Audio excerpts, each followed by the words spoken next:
So welcome to this presentation. How can I attribute this text? A comparison between stylometry and reader's perception. I am Simone Rebora, currently working between the University of Verona in Italy and the University of Mainz in Germany. Let's say that the main idea at the center of this presentation is that of providing a comparison between two methodologies, the empirical study of reading and literature, represented indeed by societies like IGEL, and the computational study of literature, also known as distant reading. I will focus specifically on one case study, that is the analysis of authorial style using a computational method known as stylometry, that tries really to measure the style of authors. At the center of this presentation, there is indeed an experiment that is nothing else but a very simple online questionnaire presented to participants through a frame story. And here I can read it very simply. Suppose that you, the participant, know two fan fiction writers. Let's call them Anne and Rose. They both write their own stories about Harry Potter. And now practically you play a game with them. They send you two of their stories that are called Anne's fanfiction and Rose's fanfiction, and the third anonymous fanfiction. And you practically have to guess who is the actual author of this third anonymous text.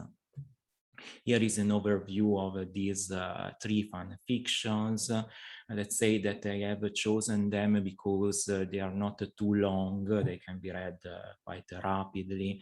You see practically the length is between 1,500 and 1,700 words.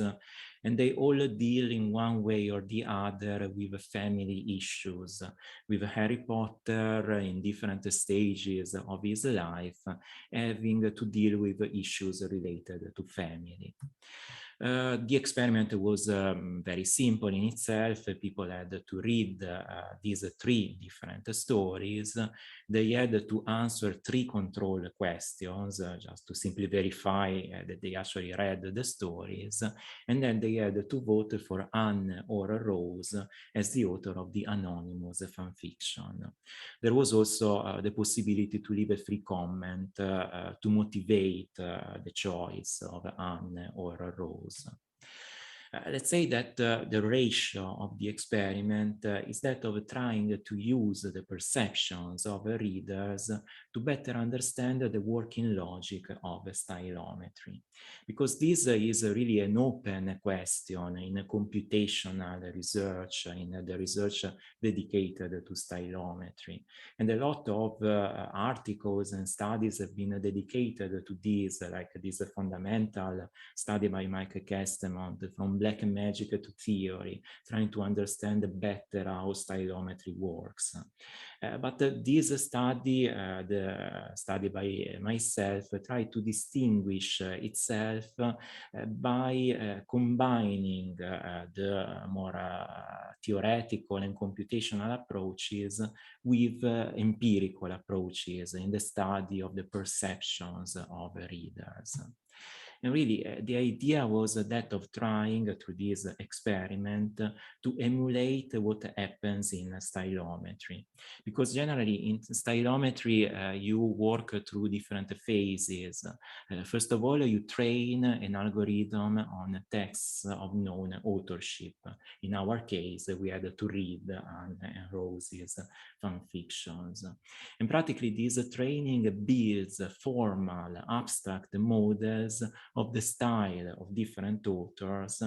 And then the algorithm has the possibility to attribute a text, in our case, the anonymous fanfiction, via comparison, by seeing which one of the authors is the closest to the anonymous text.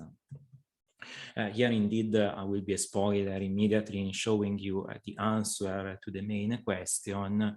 Just one note fundamental here is the fact that these fan fictions, they were all taken from Archive of Our Own, this very huge platform of fan fictions, hosting really almost 300,000 fan fictions just dedicated to Harry Potter, but also to many different fandoms. And here, if you compare the titles, the fictional authors of the fan fictions and the actual authors on Archive of Our Own, you can understand immediately that the author of the anonymous fan fiction is indeed Rose, because you see is practically the same author on Archive of Our Own. Indeed, I have also prepared a GitHub repository where all of the details of the analysis, but also the scripts and everything is available and present.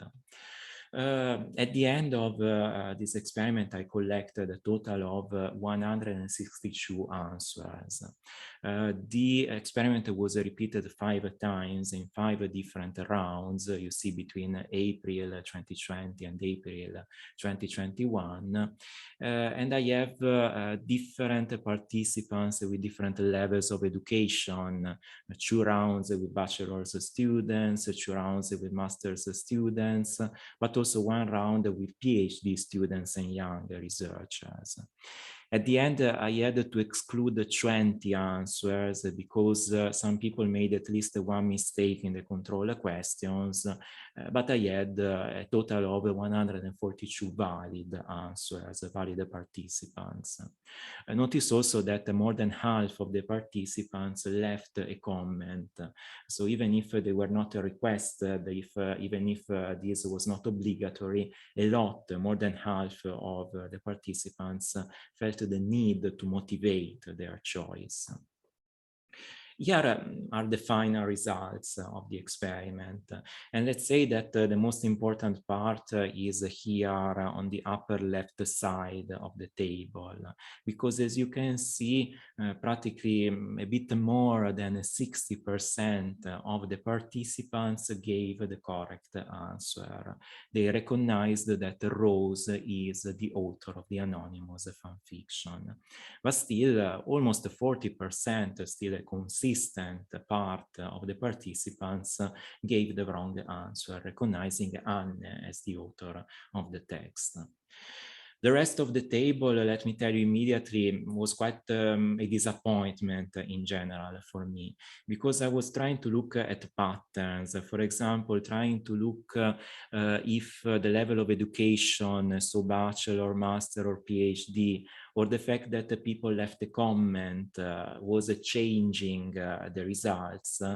But actually, there were no patterns here evident. Practically, it seems that the effectiveness of the attribution does not really depend on the level of education or on the fact that people left a comment so that they dedicated more time to think about the problem and to reason on it. Really, there are no patterns that are showing that there are differences really here. So that's why I moved my attention towards the actual comments that, as I told you, were left by a lot of people. And here, what is interesting, even if I do not have the time to analyze all of the comments, is to notice that in many cases, even the comments that were connected to the wrong answer that are shown here below, in many cases, they were intelligent comments, really providing nice reasonings, but the reasonings that were supporting the wrong answer. That's why I decided to try to categorize these comments by grouping them into 8 main categories that I identified as the most present categories in the comments. Clearly, the most present overall was the one that I called the stylistics, where practically the participants were attributing the texts by focusing on linguistic or syntactic cues that were shown showing that this is the possible author of the fan fiction, the anonymous fan fiction or not. But also there were many other participants who attributed the text based on a more high-level features, like for example, structure, the structure of the narrative, or the high or low, the higher or lower presence of dialogues and descriptions, the focus, so elements like a point of view and the focalization in the narrative. Very interesting, this category, knowledge. There were people who were able to attribute the text based on their knowledge of the source material of the Harry Potter fictional universe and on the differences in how this source material was used by the different authors. Then also there were comments that were looking at the content more in general, at the occurrence of different characters in different narratives and so on. But let's say that these were the 8 main categories. And through this overview that I show to you here, we can see how some categories were more efficient in the attribution. The most present category you see here, stylistics, was also quite efficient in the attribution of the text, because 75% of the people who left the comments that were categorized as stylistics, they gave also the correct answer, rose. But then you see people who looked at the structure, descriptions, especially characters, so these very high level features in the analysis of the text were not at all successful. Specifically, the occurrence of characters in different narratives was not really an effective method for attributing them. There was one exception, very interesting, at least this one of dialogues. So people who were looking at the higher or lower presence of dialogues in the different narratives, they were actually quite efficient in the attribution of the text. Also very interesting, this case of knowledge.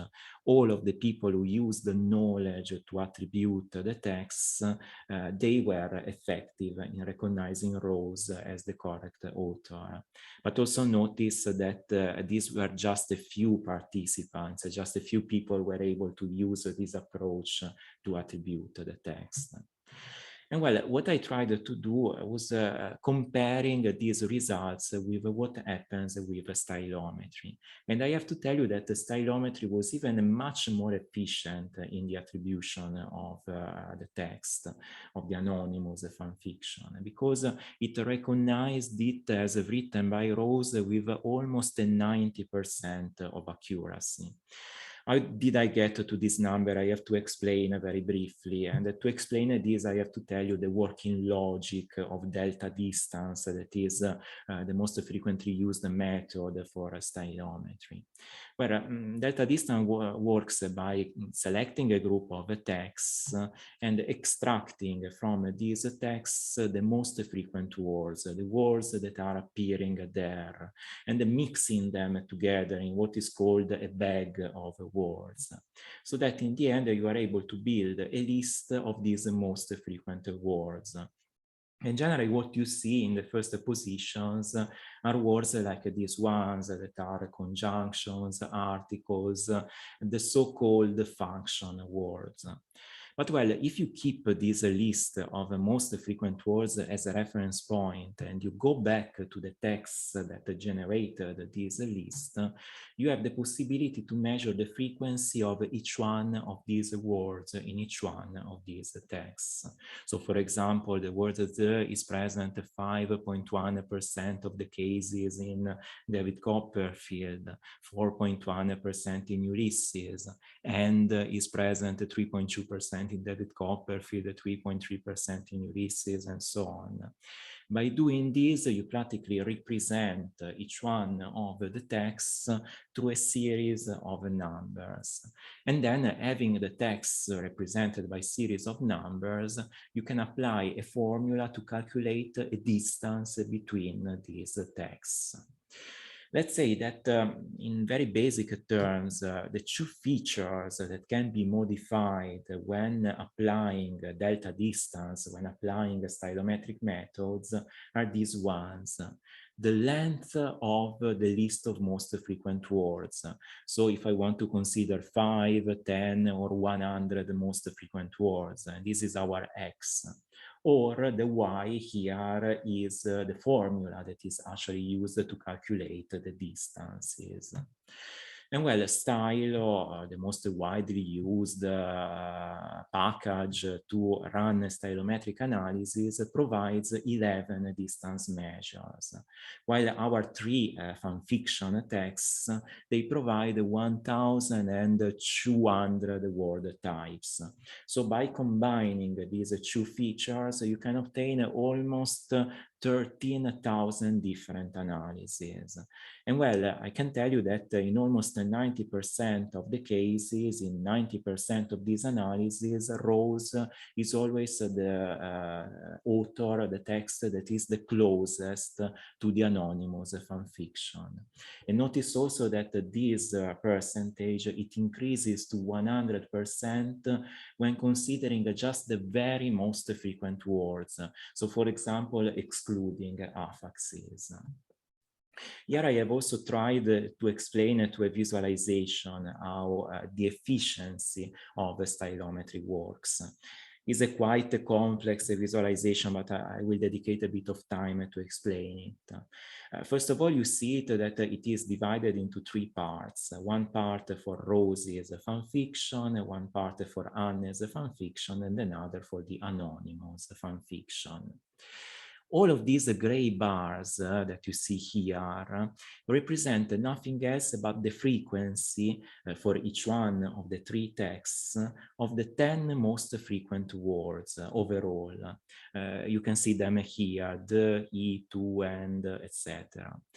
The last element to know are these red dashed lines. The red dashed lines, they indicate the mean frequency of each one of these words. So not specifically for each one of the texts, but overall by grouping, by mixing together all of the texts. And here, practically, stylometry, delta distance, what it does is that it looks for patterns. Patterns like this one that we can see here for the word he, for the second most frequent word. You can see that for Rosie's fanfiction, the word he is underrepresented, is used a bit less than the average. While for Anne's fanfiction, it is overrepresented. It is used more than the average. And for the anonymous fanfiction, it is less than the average. So clearly there is a pattern that connects Rosie's fanfiction with the anonymous fanfiction. Also notice the word I. For the word I, there is an overrepresentation in Rose, an underrepresentation in Anne, and again an overrepresentation in the anonymous fanfiction. So again, a pattern that connects Roses and the anonymous fanfiction. Well, stylometry, using these formulas, what it does is that it automates this procedure of looking for patterns connecting different texts. And here, if we compare what is done by stylometry and what is done by readers, we can see here a match between these two cases that I have already highlighted, the underrepresentation of he and the overrepresentation of I that is recognized in stylometry can be considered as a consequence, for example, of a higher presence of dialogues. Dialogues that indeed were recognized by the readers and that were very successful in the attribution of the text. So we can say in conclusion that in terms of modeling, by representing style as a similarity of patterns in word frequencies, stylometry is able to catch, is able to measure a wide range of phenomena like the overrepresentation of dialogues that are commonly identified by readers, but it does it indirectly by looking at how these phenomena are affecting the use of words. Then another conclusion, another result indeed is the fact that when we look at high level features, like for example, structure and characters in readers, or affixes, low frequency words in stylometry, the methods are not successful. So generally we have to look at the low level features. Still, there are methods and approaches like this very interesting approach of knowledge that do not find yet, at least, a correspondence in stylometry. So indeed, still a lot of work has to be done, but what I aim to show to you with this work is that this work, this further research might be done through a dialogue between empirical and computational approaches. So thanks very much for your attention.